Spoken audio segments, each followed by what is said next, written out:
How would you contextualize the new women movement to the present day post-modern woman in a religious and spiritual in religious and spiritual circles? How would you contextualize the new woman movement? Movement. Right, right. Very, very good question, Brother Russo. And I was quite shocked when I chanced upon this material and I discovered during this particular preparation about the new women movement. Now, there's a lot that is said about biblical womanhood. There is a lot that is said about women leadership, and there's a lot that is happening in that space. But to be able to find 2000 years ago that there was a new woman movement and that women were at that particular point itself trying to break stereotypes and trying to push the borders, as it were, and leading them to very audaciously not cover their heads or cut their hair short or shave their head or so on and so forth. It came in as a surprise to me, because what we see today, we are thinking is a modern societal or cultural development in the idea of feminism or whatever. But we do see that this was there 2000 years ago. Now, what's interesting today in the cultural scenario of things unfolding about sexuality and gender identity is that the idea of womanhood itself is getting distorted.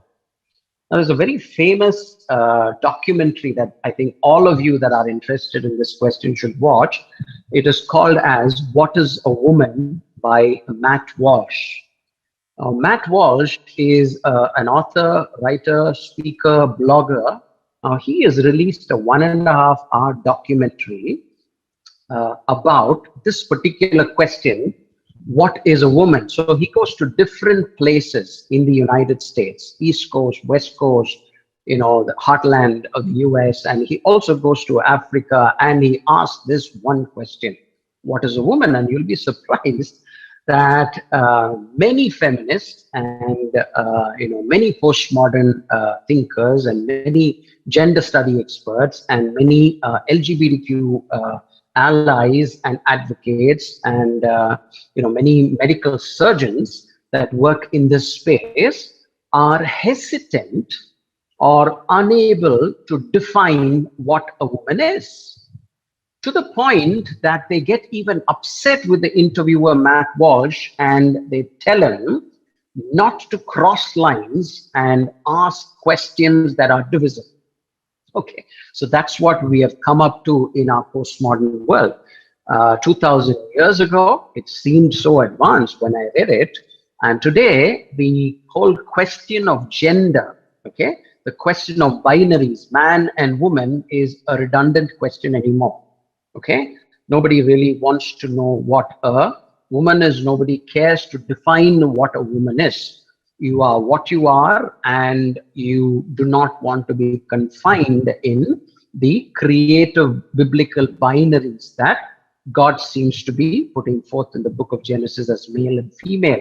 People are now interested in the in-between spectrum that is there between manhood and womanhood, and they are defining their own sexuality and they are defining their own genders.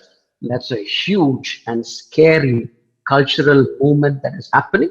And the idea of fluidity is also an interesting idea. With this morning, you can wake up and think of yourself, when you look at yourself in the mirror as a man, the very next day you can think that you are a trans man or a woman, and the very next day you can think you're a woman, and it can flip over, the next week or the weeks to come. And so we are living at very, very I should not use the word interesting, or very, very intriguing times, very, very worrying times for our children and the future generations. And these are the types of questions and cultural issues that we as Christians should engage in. But sadly now, our churches still continue to, speak about women covering their head, women having issues with women that have cut their hair a little short, having issues with men that have grown their hair a little long. When outside on the world, there are so much of culture wars that are raging, and our children are getting indoctrinated and groomed to think differently in terms of gender ideas and sexuality. I hope I've answered that.